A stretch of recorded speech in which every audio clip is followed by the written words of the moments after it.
قدرت زیردریایی‌های ایران قدم به قدم به سوی ساخت زیردریایی‌های سنگین.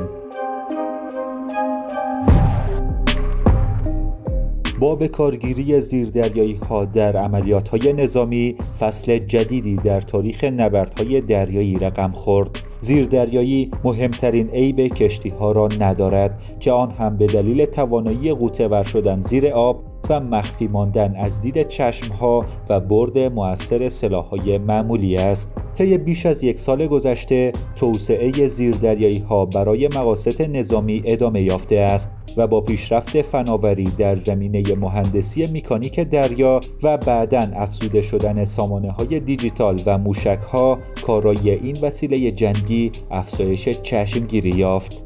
نقش تعیین کننده زیردریایی‌ها در نبردهای دریایی گذشته و قابلیت‌های بالای آن در مخفی ماندن از دید دشمن و ترکیب با تسلیحات پیشرفته امروزه آن را تبدیل به یک سلاح استراتژیک کرده است که حتی در اختیار داشتن تعداد اندکی از آن می‌تواند در زمان صلح نقش بازدارندگی مؤثر و در زمان جنگ برتری‌های رزمی مؤثری به دنبال داشته باشد. در ادامه با ما همراه باشید و برای حمایت از ما لطفاً کانال ما را سابسکرایب نمایید.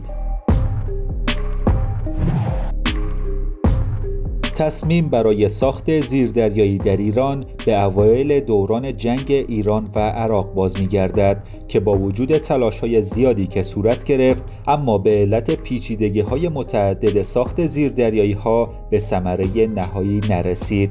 پس از پایان جنگ 3 فروند زیردریایی رد کیلو از روسیه خریداری شد که در دهه 1990 به ایران تحویل داده شدند. این زیردریایی‌ها در رده بهترین نمونه‌های دیزل الکتریک دنیا بودند که با 2300 تن وزن جابجایی روی آب و تا 3950 تن زیر آب قابلیت حمل 18 اژدر یا 24 مین دریایی رو دارند. 6 محفظه اژدر در جلو این زیردریایی 74 متری وجود دارد. 2 ژنراتور دیزل 1000 کیلوواتی و یک موتور 5500 تا 6800 اسب بخار در زیردریایی کیلو به کار گرفته شده است. زیردریایی‌های کیلو جزء کم سر و صداترین نمونه‌های دنیا هستند. با فرارسیدن زمان تعمیرات نیمه اساسی آنها، متخصصان نیروی دریایی ارتش دست به کار شده و اولین فروند از این زیردریایی‌ها با نام طارق را به صورت کاملا بومی و به کمک صنایع مختلف وزارت دفاع در ایران تعمیر کردند. قطعات و تجهیزات بسیاری نیز برای این زیردریایی به صورت بومی ساخته شد. مثال بارز آنها ساخت باتری‌های مختلف موجود در این زیردریایی است که نقش اساسی را در مدت زمان دریانوردی آن زیر آب دارد، ضمن اینکه اهمیت فنی بالایی از نظر قابلیت اطمینان و ایمنی برای آن مطرح است. از نظر تسلیحاتی نیز بهبودهایی در زیردریایی‌های رد طارق ایران ایجاد شد که مهمترین آن توانایی شلیک موشک کروز ضد کشتی از زیر آب است. اما شرایط محیطی خلیج فارس با عمق چند ده متر، تنگه هرمز و آبهای ساحلی ایران نیازمند زیردریایی با طراحی خاص خود بود. نهنگ اولین طرحی بود که در داخل با مشارکت وزارت دفاع و دانشگاه‌ها به ثمر رسیده و به عنوان گام اول به صورت تحقیقاتی وارد خدمت در نیروهای دریایی ایران شد.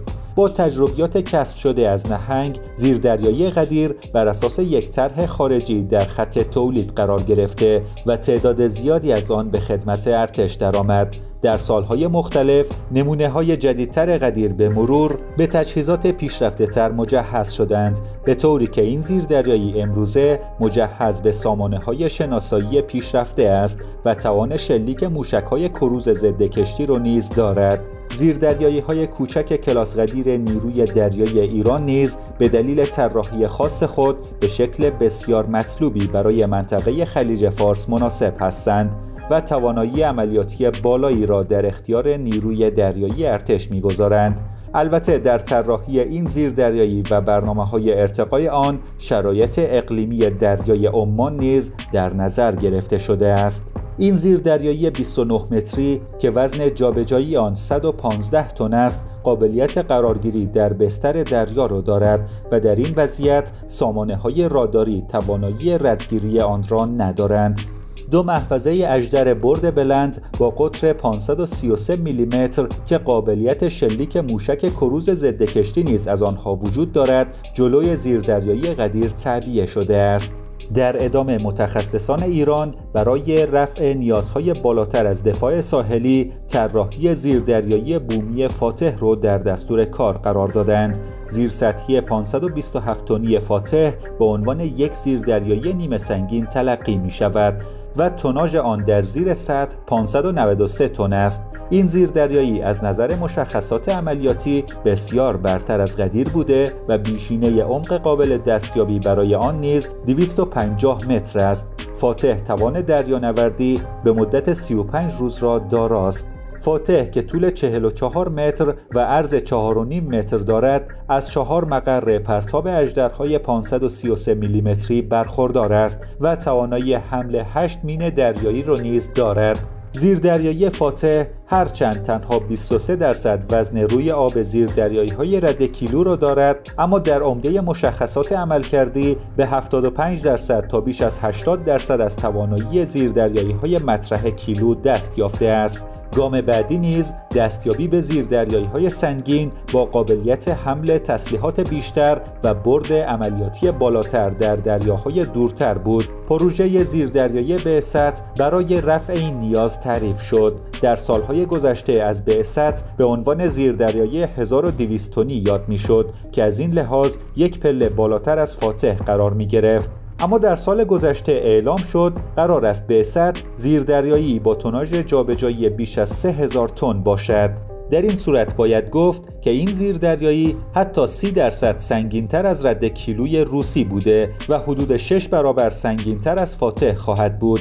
در نتیجه برای ساخت و عملیاتی کردن زیردریایی بعثت، توان دانشی و فنی صنایع مرتبط در کشور نیز مستلزم یک جهش قابل توجه بوده است. امری که در سالهای گذشته و در راستای فراهم کردن مقدمات ساخت پروژه عظیم زیردریایی بعثت صورت پذیرفته است.